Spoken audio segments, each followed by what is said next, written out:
Bonjour à tous. Aujourd'hui, vidéo exceptionnelle. De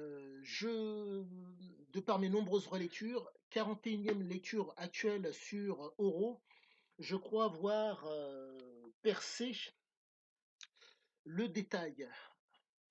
Mais avant cela, j'aimerais remercier un contributeur qui m'a donné un petit peu d'argent sur Patreon, qui m'a donné de l'argent et je tiens vraiment à le remercier. Car, bref, merci à lui.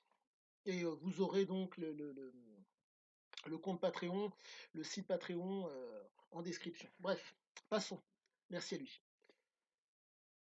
41e lecture, vraiment génial, et donc avec les à côté qui me permettent de comprendre. Aujourd'hui, je vais traiter donc de l'héritage génétique qu'a eu Siziazike, extrêmement important pour pouvoir d'autant mieux comprendre l'homme. Et donc là, je veux me référer à Monsieur Corwood, qui est un médecin, ainsi qu'à Monsieur Jean-Luc Vénis, qui sont tous deux des médecins, des spécialistes dans leur domaine respectif.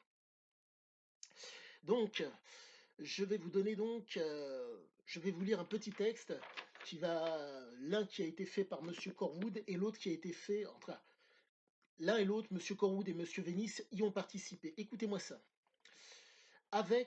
Alors donc, les gènes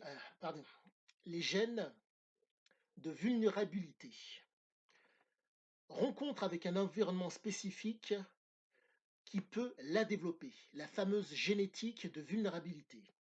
Dans la génétique des addictions, il faut essayer de comprendre quand on a un gène de vulnérabilité, c'est en rencontrant quel type d'événement, à quel moment et dans quelles circonstances que la pathologie peut arriver à s'exprimer. Chose aussi très importante, il faut distinguer le facteur de prédisposition au facteur d'entretien. Donc, pour en revenir à ce cher Ziké, le grand-père et le père fumaient. Ce qui veut dire que le terreau génétique a été propice au développement de ce gène de vulnérabilité. Qu'est-ce qu'un gène de vulnérabilité? Je resterai sur Ziké pour que le propos soit d'autant plus audible et compréhensible. Rappelez-vous, l'homme était un addict qui consommait énormément de drogue. Rappelez-vous du passage où il a été pardonnez-moi, où il était dans, en train de jouer, bref, dans un casino. Le barman versait de l'alcool à savoir qu'en faire.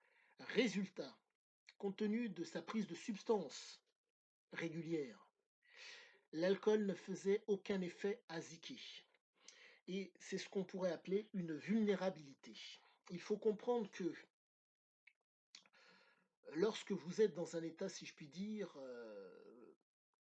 de non-vulnérabilité, en un mot, vous allez boire, vous n'êtes pas bien. Vous allez savoir que le produit va avoir un effet sur votre cerveau. Et donc, vous n'allez pas rééditer de façon fréquente cette prise de substance. Dans le cas de Ziki, la dose commune qui va faire que nombre de gens ne seront pas bien ne suffisait pas à Ziki. Il fallait qu'il prenne d'autant plus. Résultat, il a complètement débalancé son organisme. Nous ne sommes plus face à un homme qui est régi, comme nombre de gens, par le plaisir, entre guillemets, de consommer ou par l'aspect dopaminergique dont je vous parle, qui fait que dans la synapse, il y a libération de dopamine et à la suite de ça, il y a recapture.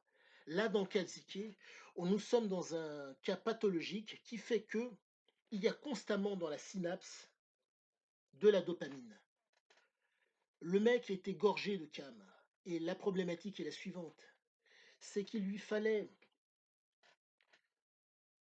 constamment entretenir cet état second. Autre chose très importante pour que vous puissiez vous rappeler et percevoir d'autant plus l'état second de Ziké dans Sahara, lorsqu'il est hospitalisé. Il explique au médecin qu'il est à 43 de fièvre. Le médecin lui dit, mais écoutez, l'état normal, une personne de 43 ne tient pas debout et n'arrive pas à être cohérent. Lui, oui, car il avait l'habitude, son cerveau et son système nerveux avaient l'habitude d'être, entre guillemets, son cerveau avait l'habitude d'être dans un état second. Et donc, ceci explique cela, par rapport à tout ce qui s'est passé dans sa vie. Les gènes du grand-père, pardonnez-moi, dans Oro, il explique que le grand-père et le père fumaient, ce qui fait qu'ils lui ont transmis ce gène de vulnérabilité. Le gène de vulnérabilité, il faut des circonstances, un environnement et des circonstances spécifiques pour qu'il puisse se développer. Rappelez-vous, il parlait du Maroc, de son enfance, en expliquant que c'était extrêmement agréable. Par contre, lorsqu'il y a eu les troubles au Maroc, c'était d'autant plus désagréable. Pourquoi? Dans Sarah, il explique il était sous la table avec ses frères et sœurs, que sa mère rechargeait l'arme et que son père tirait par la fenêtre, et qu'ils avaient l'impression qu'ils allaient être massacrés. L'environnement agréable ne l'est plus devenu. Et donc, cette situation a été génératrice en lui d'un débalancement. Et donc le gène, pardonnez-moi, le gène, c'est à ce moment-là, si je puis dire, il s'est plus ou moins, pardonnez-moi, exprimé. Résultat, Ziké, lorsqu'il a été en âge de courir plus vite que son père, pardonnez-moi, lorsqu'il a été en âge de courir plus vite que son père, plus personne ne lui a donné d'ordre. Donc, la sérotonine et l'adrénaline ont été découplées à partir de ce moment-là, à cause de cet événement. Cet événement a fait que l'effet adrénergique, l'effet de l'adrénaline a été très présent. Et c'est à ce moment-là que le gène de vulnérabilité s'est développé. Ce qui fait que pour pouvoir être à l'équilibre, faire en sorte que son corps soit, qu'il y ait une homéostasie dans son corps, l'équilibre dans son corps, il a fallu qu'il trouve des situations, pardonnez-moi, qui lui permettent donc de faire en sorte que l'adrénaline revienne plus ou moins à la normale. Et entre les situations, le jeu, les actions et la drogue, il a trouvé le moyen de refaire en sorte que l'équilibre au niveau du corps revienne. Et voilà ce qu'il en est au niveau des génétiques pour Cisiazike. Et, petite chose, l'état, pardonnez-moi, est pathologique. Pourquoi? Parce que il ne pouvait fonctionner qu'en présence d'une substance, qu'en présence d'une situation qui permettait au niveau adrénergique qu'il soit présent. Et ceci explique cela. Pourquoi ne répétait-il pas deux fois la même chose? L'adaptation. L'adaptation à la situation fait que l'effet d'adrénaline, adrénergique n'était plus là. Donc il fallait trouver à tout prix une autre situation pourvoyeuse d'adrénaline pour pouvoir se sentir d'autant mieux.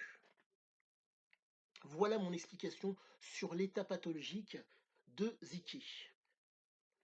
Sur ce, le fameux pouce, abonnez-vous. Et si vous souhaitez me soutenir par le biais de Patreon, sachez que vous êtes les bienvenus. À bientôt!